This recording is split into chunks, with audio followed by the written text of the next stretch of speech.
hour. So thank you all for staying, and also thanks to Jeremy and Blythe and Eugene and everybody at GroupBy who've put this on.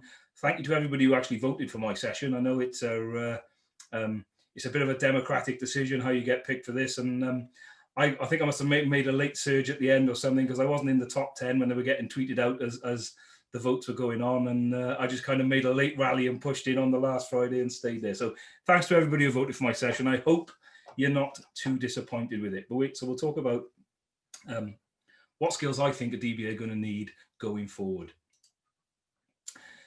Now, in this session, I'm planning on telling you a story. Okay, and the story, it takes about an hour to work through this story, maybe just shy. So it's not going to be a late finish. It's not going to be 90 minutes or anything like that. You'll have time to go home and have your dinner. But I'm going to tell you a story, and I'm going to talk about the skills a data professional working on the Microsoft data platform are going to need in 2020. So we're going to discuss the role of the DBA and how the role of the DBA and data professional has changed and morphed over the years, back from when I started to the skills I think you're going to need going forward. So no doubt we're going to cover SQL Server and relational databases in particular. We'll mention some of the new features of SQL Server 2019 and how that can add value to your business and how it can add value to your role. And you'll see over the years that the role has changed, the technology platforms evolved, automation's become a big deal. We look at some of the tools and scripting languages, or we'll discuss some of those that can help you automate repetitive tasks. Basically, I'm talking about PowerShell and maybe a little bit of Power Automate on the Power Platform as well. We'll talk about multiple technologies. All right, the technology platform and the data platform, it changes all the time. So when I started out, you kind of specialized in SQL Server, and you may have done a bit of SSIS, but you're going to need to know a few more technologies now, I would say.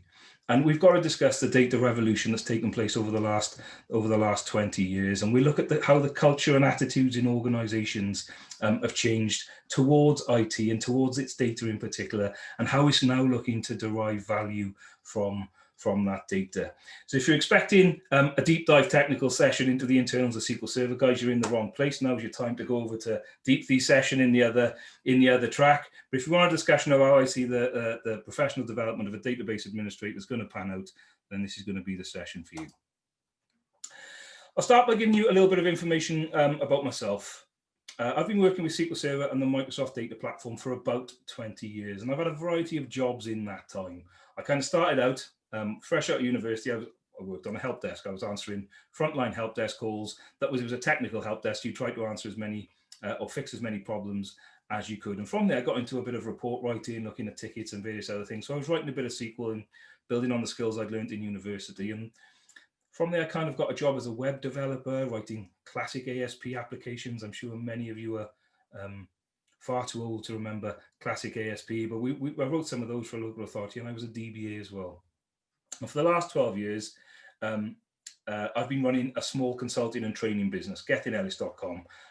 And lately we've partnered with our good friends at Wyden to offer cost-effective end-to-end solutions in things like data platform architecture and design, high availability, disaster recovery solutions, database migrations, upgrades to new versions of SQL Server, and also migrations to a range of cloud providers. We do health checks and performance tune-ups as well. And we also offer training. We're a Microsoft training partner, and we offer the Microsoft official curriculum. Feel free to follow me on Twitter, and feel free to connect with me on LinkedIn. I always like making connections, and in this virtual world, it's difficult to meet you all and sort of talk to you all, but I do like to connect with people. I'm quite active on LinkedIn, so if you do, send me a connection request, I'll happily accept it. And if you follow on Twitter, I'll follow back as well. You'll see on the screen there my email address. It's Gethyn@GethynEllis.com. There's a blog over there as well. But if you've got any questions after you go away today, you want to chat with me and you want to do it via email, then you can drop me an email as well. Okay, so that's a little bit about me, and that's why I'm here. Now I'm going to tell you a story, and it's going to involve me, somebody called Hakima, a guy called Graham, Sheldon Cooper, probably not the Sheldon Cooper you're thinking of, but somebody with a very similar set of characteristics, and a guy called Jim. And this, my friends, is a true story.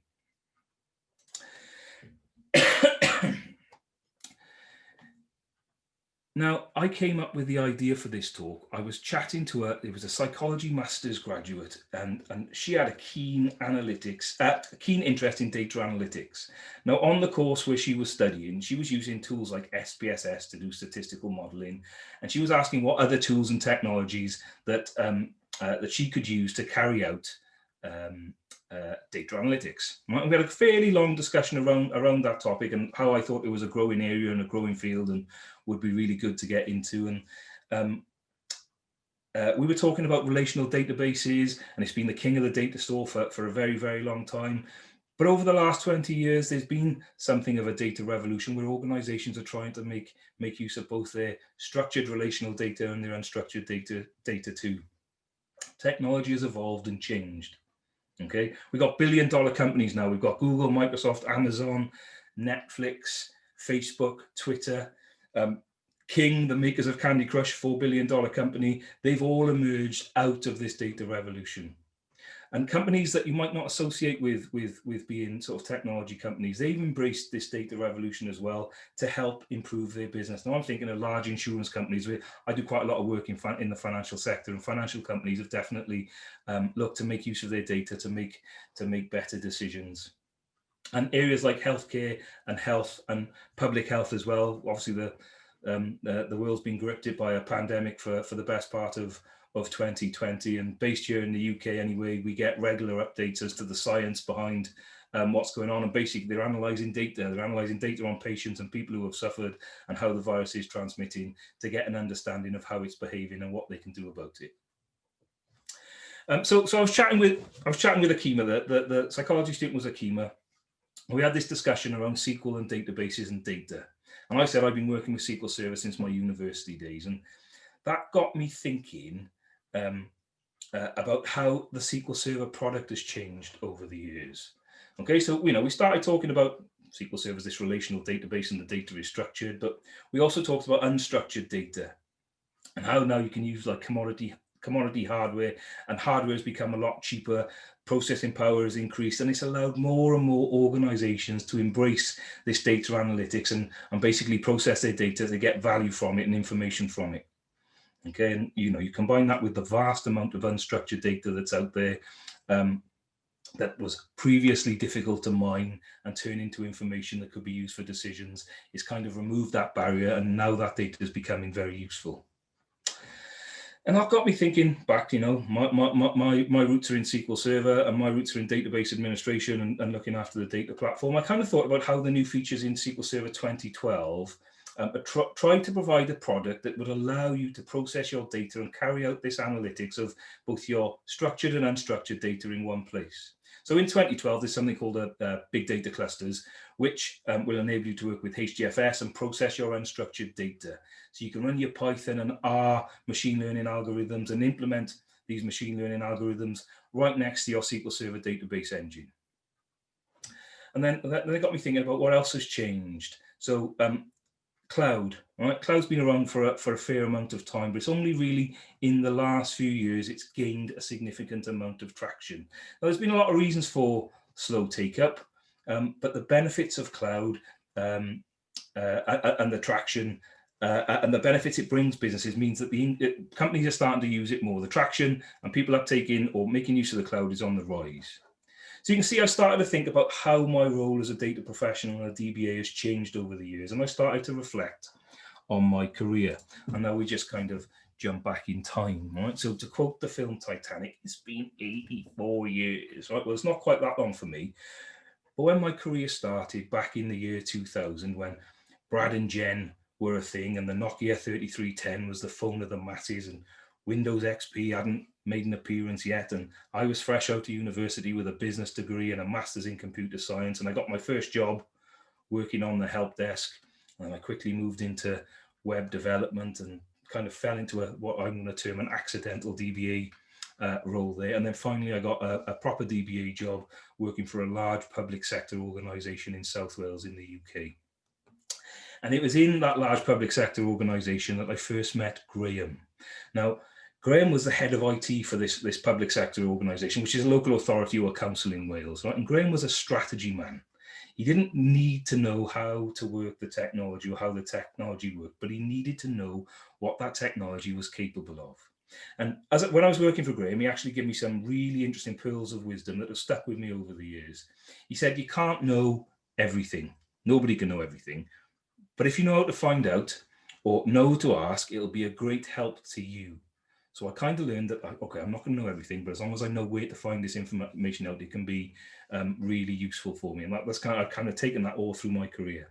Now, working in Graham's team as a web developer and then an accidental DBA gave me that experience that I needed, the ability to try things out, the ability to learn and figure things out for myself, to then go on and get my first proper DBA job. So back then, when I was an accidental DBA and got my first DBA job, what did a DBA do back in the year 2000? And bear with me, I'm building on this. This is kind of important. Now, when I started out, the latest version of SQL Server was SQL Server 2000. And I started as a report writer, doing a little bit of web development, all using SQL Server as the backend database. Right, so the web apps I was building, they kind of became essential to the business. And I realized through pain and suffering that I needed to do things like backups and make sure the data was secure. And as the databases grew, it was able to scale and perform well. So when I landed my first official database administrator job back in 2004, it was a pretty straightforward switch for me. I needed to ensure that the SQL Server and its databases had good backups, and more importantly, I could restore those backups. I needed to keep downtime to a minimum, and understanding that sometimes when I'm working with a database, it can interrupt my users. The data, even back then, was considered really important. It needed to be safe and secure, and it needed to be retrieved in good time. Okay, my first proper DBA job was for a police force in South Wales, and back then I was writing T-SQL queries. I moved data around using what would have been DTS back then. Crystal Reports was used by the finance team to service some of their sort of management information reports. All the servers were physical tin servers racked in computer rooms, and I had access to all the computer rooms and both consoles, and I spent a fair amount of time in there. Right, now, when I was monitoring and doing my good proactive DBA jobs, I had a set of metrics. I like CPU to be at 0%, right, and not being used. If you were on call, you carried a pager, so you didn't even have a mobile phone. The pager would go off, and a call out actually meant getting out of bed and driving to the office to visit the server room. Large projects were delivered through the waterfall method. That involved gathering users' requirements in full up front and then going away and building massive projects, having tested it and then handed it over to the users 6 months later or even longer.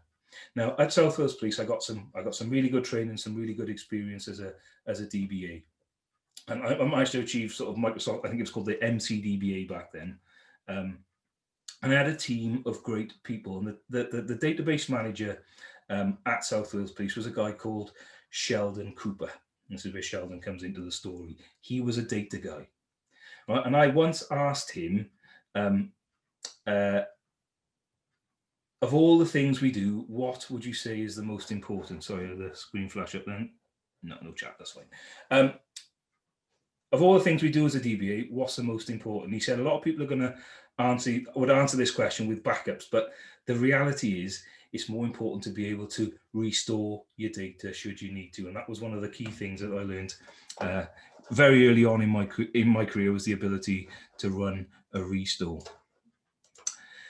So some questions you might have asked me in the year 2000 that you would get perhaps different answers for today. So if you think about sort of what is a cloud? Now, back in 2000, I'd be answering this as it depends on the weather, the types of cloud that form. Usually it means it's going to rain. What's a container? That's where I keep my lunch. So that's easy. Is that what you're asking? All right. What's a scrum? Now that's a simple one, right? That's something they use in rugby to restart the game and decide who's in possession of the ball when there's been a knock on. A virtual machine, something that searches the internet. What does NoSQL mean? You must be Excel. What is big data? Well, I've got a 50 gig database. That's pretty big. And what's DevOps? DevOps, okay, well, so the development team, they sit on the 3rd floor, and the operations team, they're in the porter cabin on the hill. Okay, so I'm not answering any of these questions that I would do today. So then we move on, right? We go through the 2000s, things have changed, right? I've now got more experience, by 2010, about 10 years worth. And it's not the same year repeated over and over again. I've kind of learned different facets of SQL Server as I've moved on. But it's now 2010.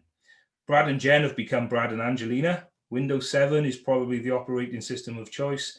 The iPhone has made an appearance and is the latest phone. It's probably the iPhone 3G or something like that. I'm just getting my fledgling business off the ground. GethynEllis.com is a very small technology company and is trying to establish itself as a training provider.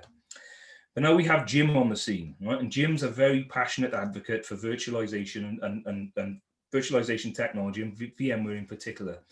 And Jim believed that technology should be utilized to its foremost. You get the most out of it to get the best return on your investment.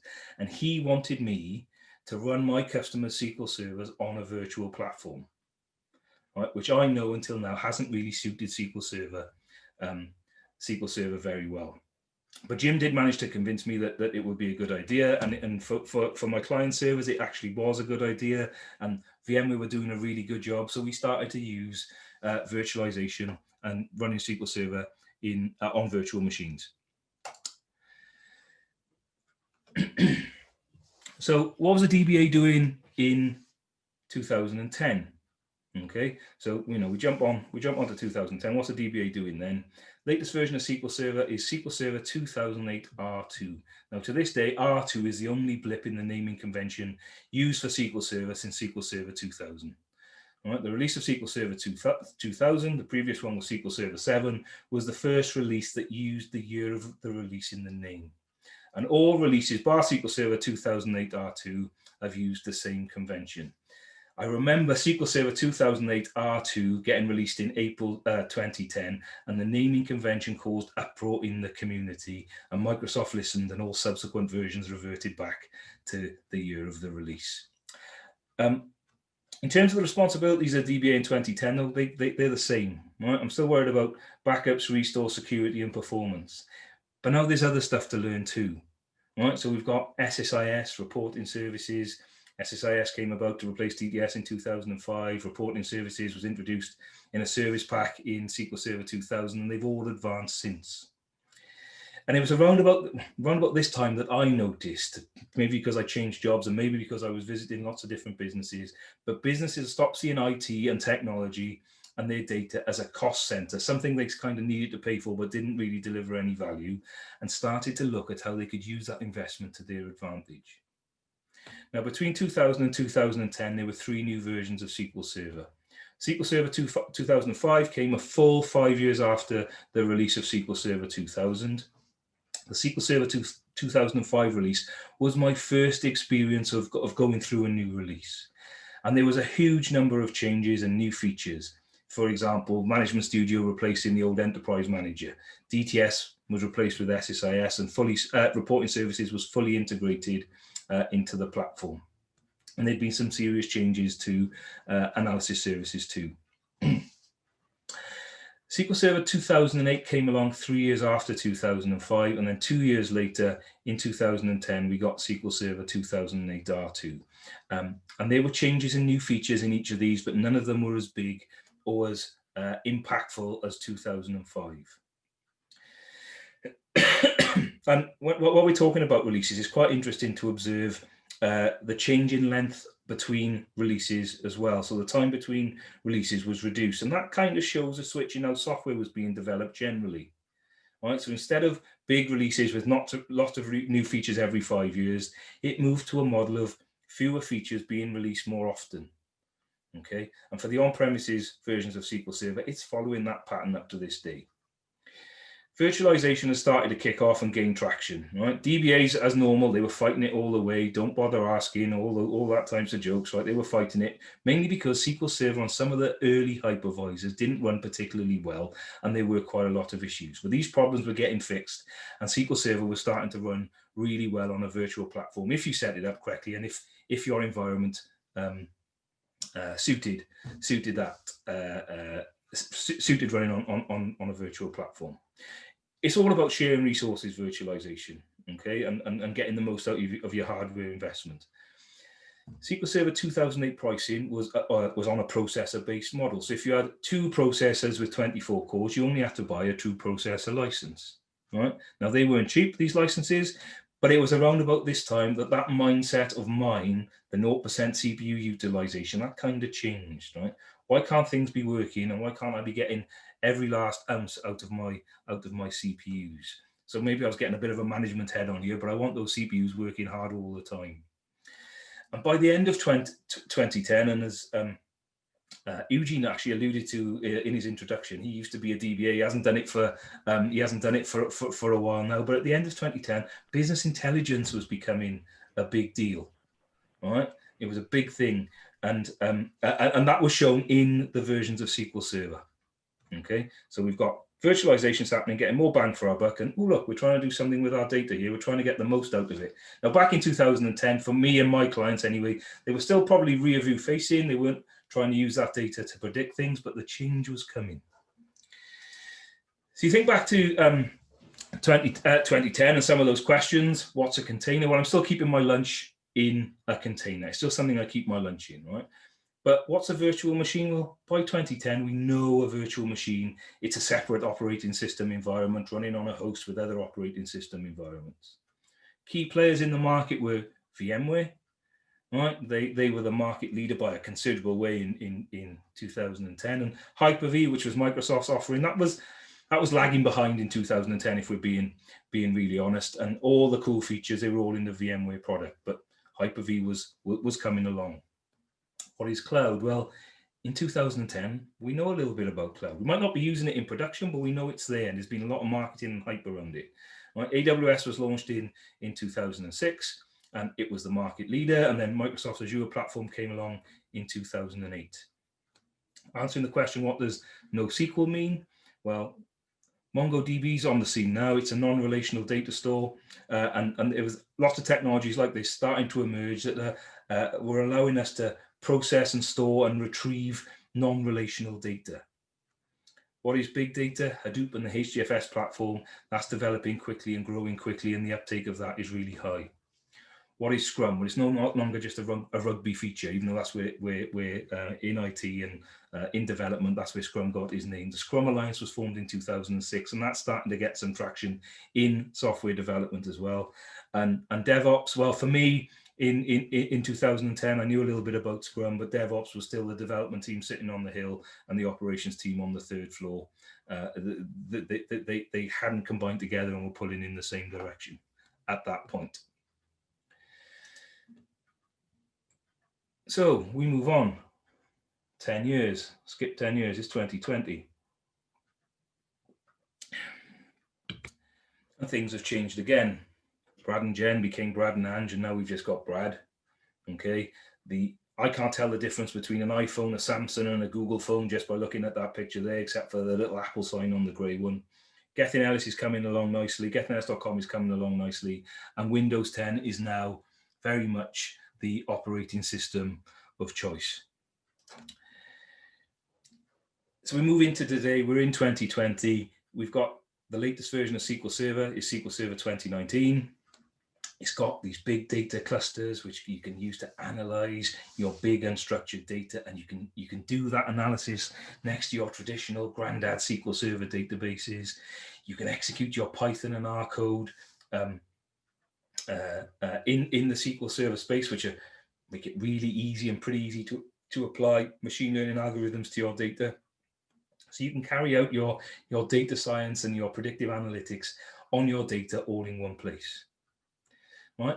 But you probably still, if you're a DBA, you've probably still got responsibility for backups and restores. Now, how those backups happen, they might have changed. Right? You might not have as much control over your backups. Right? If it's perhaps on a platform as a service offering in the cloud, or you've got an enterprise backup tool at your place of business. But I guarantee, should those databases need to be recovered, it's going to fall on you to do it. So you still need to know, A, that they're being done, how they're being done, and what you need to do to recover them should the need arise. Every day, well, here in the UK and on all the sort of blogs and stuff that I read, every day there's a new security breach. right? And with that, the advent of things like GDPR back in 2018, security is a huge deal these days. And in the SQL Server on-premises product, there's lots of new security features that will allow you to build that robust security model, making sure your data is safe and secure, but accessible to the people that need to see it. Now, over the last 10 years, there have been improvements in things like high availability and disaster recovery. Right, so I'm talking about the availability groups that were introduced in 2012 and have been improved and enhanced in every version since.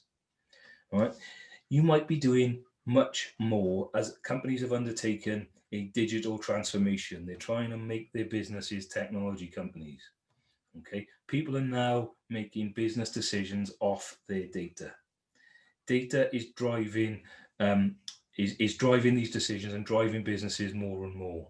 Right, so you may have been involved in doing some data analytics, understanding that data, getting information from it. You might even be doing cool things like making predictions and using those statistical models to try and predict what's going to happen down the road and allow the data to make the decision based on those statistical models and probability that the modeling is throwing out. Right? You may even have a different job title. So back in 2000, we had a DBA and developer. In 2010, we had a DBA, a developer, and then Eugene's become a BI developer, just to mix it up a bit. All right. Yep. Now we've got a lot of different titles now. There might be a DBA, there might be a developer, there might be a business intelligence developer. You might be a data scientist. You might be a data engineer. You might be a database site reliability engineer. You might be a cloud DBA. You might be a data architect. You're still working with data, and some of you might still be DBAs as well.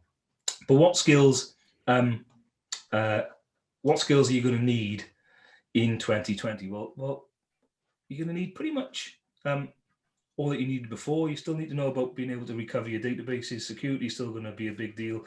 Performance is going to be ever more important, and yeah, I think that's the main 3 or 4 skills I was talking about. But as we go into 2020, as we go into this new decade, and I know we're best part of a year in now, there are other things to consider. So you're going to need to know about cloud technology, and it might not just be one. Right? It's very common for organizations to pick one cloud provider and stick with it, but the hybrid cloud and the multi-cloud providers are growing in traction as well. You're definitely going to need to know about automation. Okay, you're probably going to need to know about Power Apps and Power BI in working in the data space. You're going to know a little bit about analytics, right? And you've got other things to do as well. You're probably going to be succeeding as a remote worker.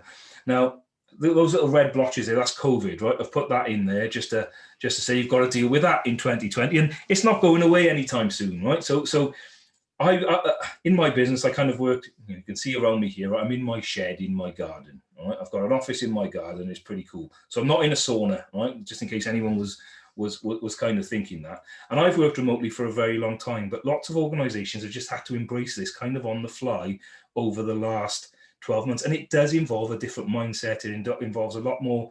It's not as easy as people think to do. You have to have discipline. You have to dedicate time. You're not, people say DOSing from home sometimes, and that means they're actually not doing anything. They're not actually working. But I've done this for a very long time. It can be very productive. But you've got to make sure it doesn't eat you up as well, because you can come in here in the morning. And I know this from when I first started out. I come in, put my computer on at 7 o'clock in the morning, work all day till 7 o'clock at night, and would have hardly have looked up. All right, so you kind of learn. You have to learn how to do that and succeed as a remote worker. And there are some new skills you're going to need to learn there too. But going back to sort of the data platform, traditional databases are not going anywhere anytime soon. Okay, so we're going to need to know the new features that are coming to our on-premises environment. Lots of organizations are embracing the cloud. I don't know any organizations that have got a history of, say, 30 or 40 years that are just completely cloud dependent. I've got one client that's really trying to get there, and they've been around for a very long time, but they're the exception to the rule. Okay, so we're going to need to know the new features of SQL Server. We're going to need to keep our current skills. The current skills are still going to be valued. We need to make sure we know how to recover our systems, it's secure, and it's performing well. Okay, so you are going to need to know SQL. Writing T-SQL statements and SQL queries isn't going anywhere. And as new versions come out, there will be lots of new features that perhaps your business can make use of to grow and to make better use of its data. Now, cloud, whilst I said the traditional on-premises SQL Server isn't going anywhere, cloud is still going to gain traction. I'm not saying that the cloud's not going to happen. I'm not naive or anything like that. I'm just saying there's still going to be a need for on-premises SQL servers, but you are going to need to know cloud technology. It's going to continue to gain traction. It's going to continue to grow, and it will be worth a data professional having a really good grasp of what cloud technologies can provide. Now, some of you may be doing a lot of work with cloud already. Cloud might be new to a lot of you, but cloud computing is just delivering computing services. So your servers, your storage, your databases, the networking, the software, the analytics, and everything else over the internet. That's it. It's kind of a buzzword. You're just putting your data in somebody else's data center, and instead of owning your own data center, you're renting it off them, right? But it's got some benefits that businesses like. It allows that faster innovation. It makes you agile because you've got flexibility on the resources. You can benefit from the economies of scale that these large cloud providers like Amazon and Microsoft and Google have. They get really good economies of scale and they pass that on to you. Right? And you only have to pay for what you use. So you can keep your operating costs lower. Right? You can, if you get it right, you can run your infrastructure more efficiently. And it can scale up as your business needs change, whether that's up or down. Right? So cloud services, it's a big shift from the traditional way business think about IT resources or how they did. Right? And there's some characteristics which are detailed on the screen there that are built into these and give you that benefit. So things like high availability out of the box. Right? You can scale things up really quickly. It's elastic, so you can increase your resources as you need it and scale them back down automatically. Got all that fault tolerance built in. There's a global reach. So if you're a global organization, you've got customers around the world, you can put your apps next to your customers without having to invest significant sums of money in those areas. Okay. Security in the cloud. Now, for me and my with my customers and my background, it's a lot of insurance companies have done some work for over the years, and some have had a reluctance to go to the cloud because of they weren't quite sure, and at the time the cloud providers couldn't actually guarantee they couldn't meet the regulatory requirements they needed to deal with. Now they've invested at both AWS, Azure, and Microsoft and Google. They've invested quite a lot in this area. They know it's been a sort of barrier to entry for some, so that they've invested a lot making sure that organizations can actually use their services and remain compliant, and they've invested very heavily in those areas. And this is obviously the three main cloud providers out. So cloud technology is definitely a thing for a data professional and a DBA to know about going into the new decade.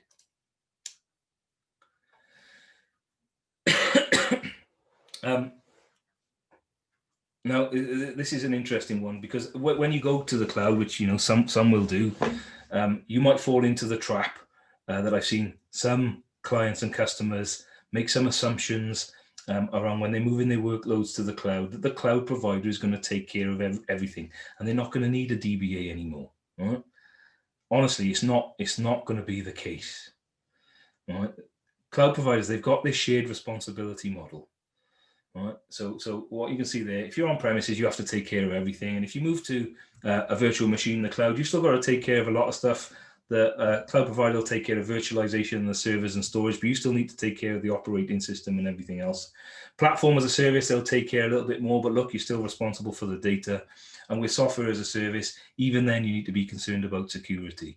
Right? And I guarantee if you've got a software as a service application like Dynamics, or you're using some of the cool Power Apps tools out there that are running on the common data service, there's going to be a need to report on those. There's probably a data extract service running that's allowing you to query your data as you need to. So even with software as a service, it's still there's going to be a need for a DBA.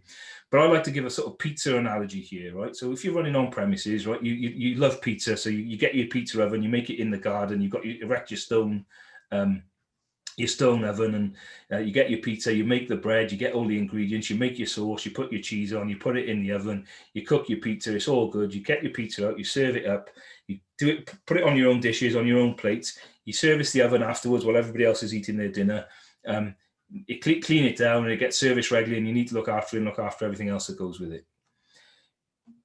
With an infrastructure as a service pizza, you go to the supermarket and you get one that's sort of pre-prepared that you pop into a conventional oven that doesn't need as much maintenance, but it still needs some. It still needs cleaning, and it still needs looking after from time to time, and you still serve it up on your own plates, and you still have to do the dishes when it's done, and you still need to clear away, right? Platform as a service pizza, you get on the phone to Domino's, Pizza Hut, or any other pizza delivery. There are others available, right? And they deliver you a pizza, right, which is great, but you still have responsibility for eating the pizza to begin with, but also cleaning up and doing the dishes. And software as a service is where you go to Pizza Express, and all you need to do is pay the bill, but you still have to get yourself there and get yourself back. So there's still responsibility regardless of where you go in the cloud. That's where I was going with that. And DBAs will still exist. Even if every organization in the world went to the cloud, there would be a data professional DBA of some sort needed. So we've covered SQL Server. You're still going to need those fundamental skills that you've had previously. We've talked about cloud. You're going to need to know about automation. Okay, you're going to try and automate as much as you can, because believe it or not, you're going to be busy. Right? And if you're going to automate, PowerShell will be your friend. PowerShell is not new. It's been around for about 14 years now. 2006, I think it came out, and it's got this command line interface, and it's a scripting language, so it kind of acts as both. It's got commandlets, functions, and filters that can be really, really helpful and really, really useful. It'll integrate with SQL Server. There's commandlets for it. It supports Linux and Mac as well. And there are a lot of really cool freeware tools out there that you can use. So I'm thinking about like DBA tools. If you're doing a SQL Server migration up between versions, DBA tools can be really, really useful. And some of the guys who contribute to that, they do a fabulous job. And doing a migration of up versions of SQL Server can be really, really, really good. And then there's like the Power Automate, which used to be called Flow. If you need to automate lots of different things without writing code, it gives you this nice drag and drop interface that will do that for you. And if you're spinning up lots of infrastructure and tearing down infrastructure, there's things like Azure Resource Manager and Terraform and other things you can do to automate that process. So you're definitely going to need to know how to automate. We've spoken about multiple technologies, and we mentioned cloud and AWS, but when you're working with your data platform now, not everything perhaps fits into the relational model. So you might be looking at things like Redis or Cosmos DB or some of the other MongoDB, some of the other non-relational data stores that are out there. You might want to know a little bit about Python for various scripting things, but also because of the machine learning they can implement. Now, it's not an extensive or exhaustive list in there, and I'm sure people have got other technologies that they would definitely include in there. But you're not just going to focus on. You might just focus on one area of SQL Server. It doesn't mean you're not going to do that. But you might need to know other technologies, or at least have an understanding of what those other technologies can offer your business. Now, we talk about the data revolution. I've mentioned that already, right? And data being is often referred to as digital gold. And the next two areas, data science being one, it's been a very big growth area over the last 10 years or so. And data science is a combination of kind of three different skills, in my opinion. You need the technical skills. You need to be able to write code. You need to understand the business, and you need to have the knowledge of the statistical models to interpret the data that's coming out. Right? You can pump all this data, and you need to understand and being able to interpret the results. And where you can where all of those interact on that Venn diagram, this little area here, you're a data scientist. But just be aware of the danger zones over here. Okay, there's a couple of danger zones where perhaps you haven't got the statistical knowledge, but you're still trying to do that. Well, that might make you a bit more of a data engineer, perhaps, because you're not trying to interpret the results, or you don't have, perhaps you don't have the technical skills or don't have something. But there's various different danger zones you can fall into where you might not be quite doing data science right. But still, people are trying to make decisions and make understandings based on their data. Data science has been a growth area over the last 10 years, and I see lots of people with data science titles now that back 5 or 6 years ago may have had a different title again. And then we get into really fun areas, right? So data science is cool, and that kind of data science really leads to predictive predictive analytics. And there's lots of examples of organizations that have really embraced this and done really well from it. Right, so we've got like Amazon and Netflix, right, and King. King made Candy Crush. Candy Crush made them something like $4 billion, right, all based off Facebook data. And I know this. I actually taught a training course for some of the guys at King a few years ago, and they were explaining to me like what their jobs were, and they were basically data scientists, and I was just teaching them some little bits of SQL and some other little bits as well. But they were saying how they would look at the sort of data that comes from Facebook and decide how best to monetize the game, whether you're likely to buy something or whether you're likely to click an ad or some other way of monetizing you. And they did a really good job of it, and they made a lot of money. But you think of like Netflix's recommendation engine and Amazon's recommendation engine. Netflix study the data of people watching Netflix and when they turn off, and they study that data when they come to make new shows. They're able to script and write the stories for the shows, so it misses out that turn off opportunity. It keeps people plugged in to watching Netflix, which is why you put a box set on Netflix and you are still there 3 days later with no sleep. Right? They've used the data to keep you addicted to it. Right? How many times you go on Amazon and buy just one thing and you don't click the thing underneath to add that to it? I bet you do that all the time. And all that is all those predictions and predictive models and recommenders. They're all based on data. Now there's some ethics around this as well, which is probably quite a long discussion all on its own. And there's a couple of good examples. So Cambridge Analytica in the UK got into quite a lot of hot water around various different elections that they did or did not interfere with, and there's some ethics around that. Was it a fair election? Well, I'll leave that for other people to decide, but that's kind of a big a big issue or a big deal that's come out in this area. The example I'm going to give you around ethics is Target, who I think are they are a US retailer, and Target got really good at making predictions. So good, in fact, they were able to tell if someone was pregnant. Sometimes before they knew. No, I'm joking. But they were able to tell if someone was pregnant based off their shopping habits and doing a market basket analysis. So how people's shopping habits changed, what they were buying. They were able to make a prediction as to whether you were pregnant or not. Now in retail, selling babies' nappies means you're going to get to sell them everything else. So if you get them early, instead of just following what other people do and going through the sort of burst register and targeting the parents, if they can make that prediction early, they get them early, they get them in, they get more sales. That was the sort of thought behind it. Target got really good at it, but there was there's one case in particular that I'm thinking of where they sent a mail shot offering free nappies to some girl's dad, and the girl was pregnant, but they mail shotted the dad, and the dad found out he was going to be a granddad by opening his Target mail shot saying, "Congratulations on your pregnancy, here's some voucher for some nappies." And I kind of like that story because it's kind of fun, but it does show that ethics line of where the line could potentially be. Then we have DevOps, right? So these are my 5 skills, and I'm going to order them for you in a minute. But DevOps, just a quote from the DevOps handbook. If you think of a world where you've got product owners and development teams and testers and IT operations and security people working together, not just to help each other, but to make sure the organization succeeds, working towards that common goal, they can enable the fast flow of planned work into production while getting that stability, reliability, availability, and security. Right, so that's the definition from the DevOps handbook. Right, now there's lots of different stakeholders listed there. You think about all those people sharing a common goal, the concept of fast flow, right? What does planned work mean, right?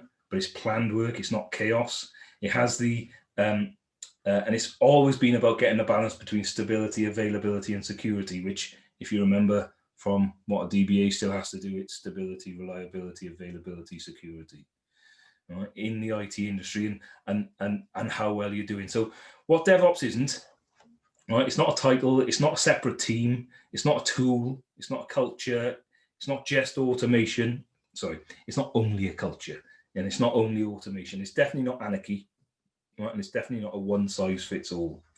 So I'm seeing lots of job postings in the UK in particular for DevOps engineers, all right? And I've also seen, I've seen clients where they've looked, oh, we need to get a DevOps team, all right? It's not a title or a team, and it's not one person's job, it's everyone's job. Both deviate from the intent of DevOps, or the main thing is to improve communication and collaboration and avoid silos. That's ultimately what DevOps is about. Now, apparently, it was coined in the early 2000s, and it's the term DevOps was coined in the early 2000s. I didn't really embrace it or come across organizations that were using it until much later on. But when you've got DevOps, the concept of, oh, it worked on my machine, it doesn't really fly. Everyone's got a responsibility for the outcome and bringing that value to the customer. So DevOps is an area where I think, especially around the sort of database and the data platform side, where the data professional and the DBA are going to have an impact. So continuous integration and continuous deployments of releases to your database is going to be something you're going to need to embrace to achieve that common goal for your organization on delivering quickly. You're going to need some non-technical skills too, okay? The role has changed, and you're going to need to understand requirements. You understand what the business wants and what its needs are. What are its goals? What are its objectives? What it's trying to do? So going back to DevOps and everyone pulling in the same direction, you're going to need that understanding, all right? And I made this joke already. I've already stole my joke, all right? What does DBA stand for? Well, I always make this joke in training when I'm delivering SQL Server training. Don't bother asking, all right? You're going to get two answers from a DBA. Either a straight no or it depends. All right. Now, you might need to change that mindset a little bit. All right. So when someone comes to ask you a question, try and understand what it is they're trying to do. How does that fit in with the goals of the organization? And how does that fit in with the business need? All right. Ask the right questions. And as a data professional, communication is going to be key, because you're no longer just a cost center. You're now delivering real value to the organization, and communicating that and having those communication skills is going to be really, really important. Okay, so that's the areas where I think the skills are going to be needed for a DBA and data professional in 2020. But if we ask the questions today, what's a container? Well, we've seen container technologies around. We can run SQL Server in a container, and it's a virtualization at the operating system level. We've got things like Docker. We know what a virtual machine is. We've been on that path. VMware, still probably the market leaders, but Hyper-V are very much improved from the early days. We know what a cloud is now, and it's not something that delivers rain. It's actually a data center with loads of compute power in there that you can rent at a reasonable price of some of the biggest companies in the world. We know what NoSQL means. We know what big data is, and it's definitely not a 50 gig database. It's potentially terabytes or petabytes of data. We know there are platforms like Hadoop that we can use to process that. We know we've got big data clusters in SQL Server. We can have that data platform right next to each other. We've got things like MongoDB. We know what Scrum is. We know what Scrum Alliance is, and how that'll fit in with DevOps to allow us to really deliver value fast to our customers. Okay, so the answers to the questions in 2020 are very much different from what they would have been in the year 2000. Now we're nearing the end of my story here, but it's not the end of the story. The role of the data professional has evolved over time, and it will continue to do so. So when I started out, as I joked earlier, everyone was either a DBA or developer. By the year 2000, you were a DBA, a developer, or a BI developer. These days, you've got a DBA, a site reliability engineer, a SQL developer, a business intelligence developer, a report writer, a data engineer, a data scientist, an app maker, a functional consultant, a data architect, a database architect. The role has changed, and how you deliver value to your organization may have changed as well. The fundamentals remain the same, but there are now other areas of specialization. Now, how the roles have changed has actually shown the evolution of businesses and organizations, right? And it shows the data revolution, the digital transformation some organizations have been on. Right? So when I started out, organizations needed people to help manage their data, right? And manage the data that the organization generated. Now, organizations structure themselves based on their data. And the role of the data professional reflects that. And it's actually an exciting time to be working in this space.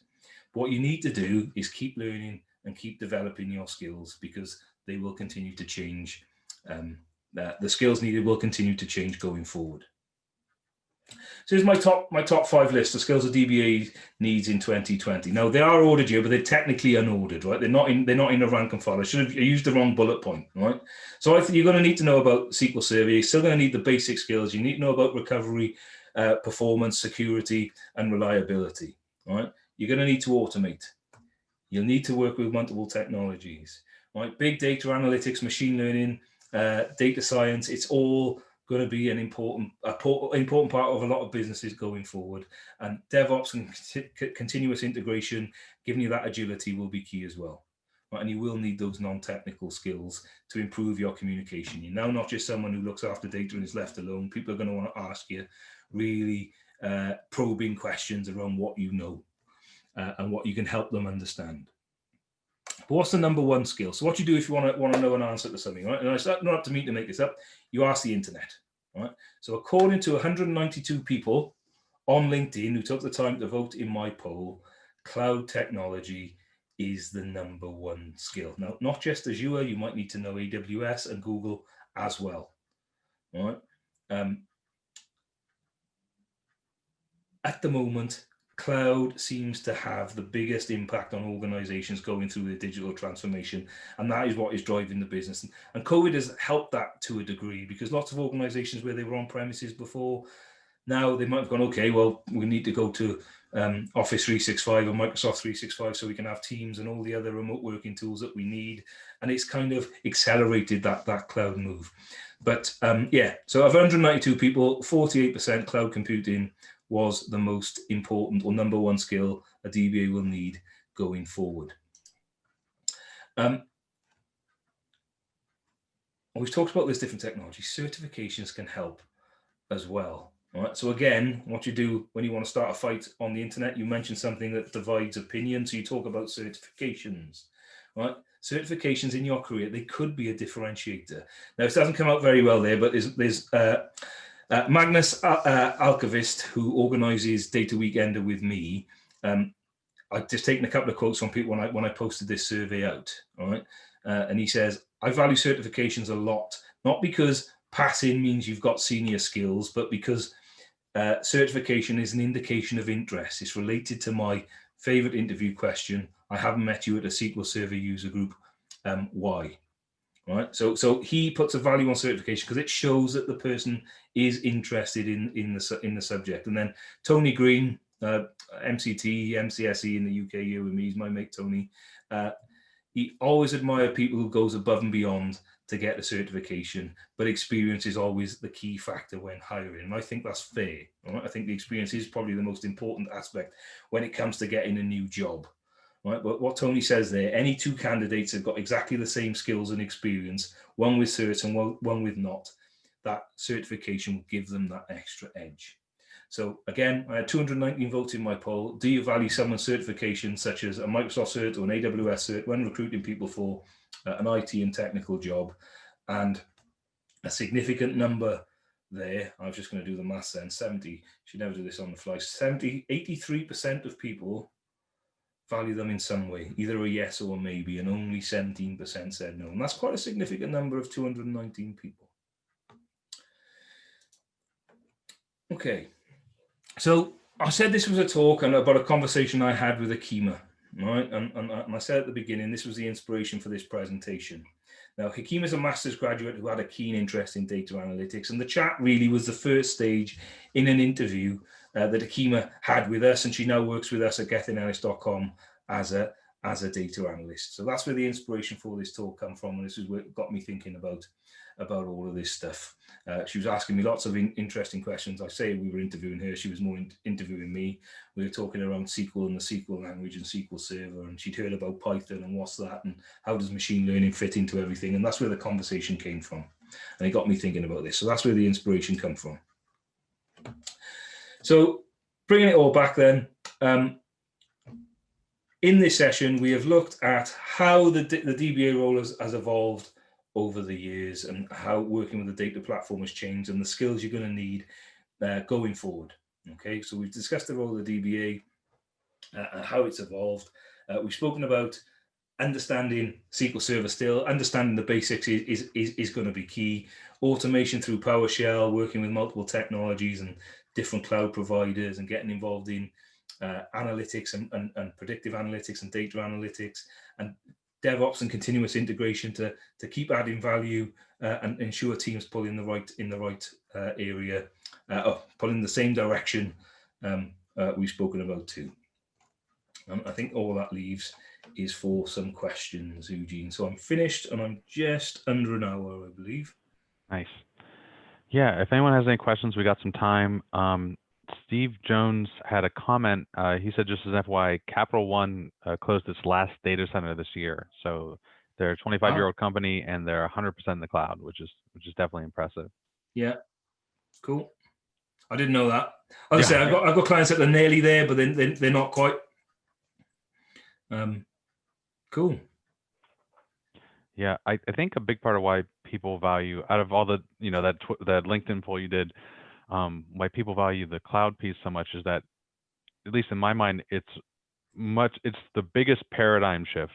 A lot of these things is like, okay, I need to learn a technology, or I need to, start learning statistics or something like that. And it's like, like I focus on Power BI, and, you can sit down for 6 months and become really proficient in Power BI.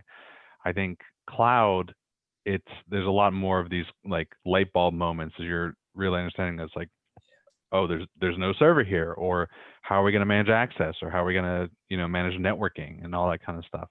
Yeah. So it makes a lot of sense. Yeah, no, it's definitely the biggest paradigm shift, and it obviously represents. People might shut me down for this as well, but it moves that from that capital expenditure for businesses, and kind of the people who make these decisions, they're going to go, well, I'm going to invest Capital One 50 million in a new center to deliver this. I can scale it on the fly. Now, I didn't know they'd gone that way, and I've got organizations that are nearly there but not quite. But there are some where it's still they're never going to get there, or at least not going to get there anytime soon. Sure.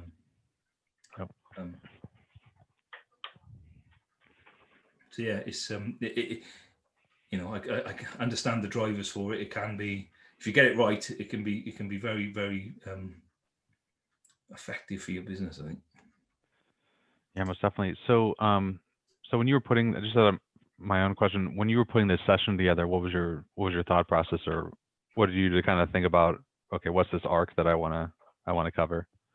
Well, see, I wanted to tell the story of how the role has changed and will continue to do so. That was my driver behind the session. Now, I'm sure there'll be people out there that are far more proficient in machine learning algorithms than me that could have done some predictions on what will come next. But I thought it's just easier to ask people, and sort of throughout this year in particular. I think I put this together. This is about the 4th time I've delivered this talk, I think. And I kind of like to get people's feedback there. So the Capital One I'll maybe use again, or I might just like abandon this talk after this, because it's been out for a while now. But yeah, I just want to just show how it evolved over time. Cool.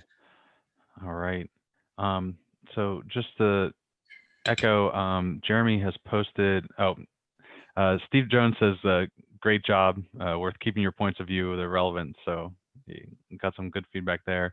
Yeah, cool. Jeremy posted that Annie Mallon's diversity inclusion talk is going to be over in the dev track.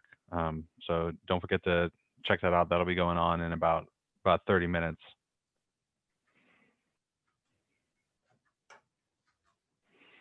So that's 30 minutes, yeah? Yep. Cool. Yeah, if no one else has any other questions, I think you're good.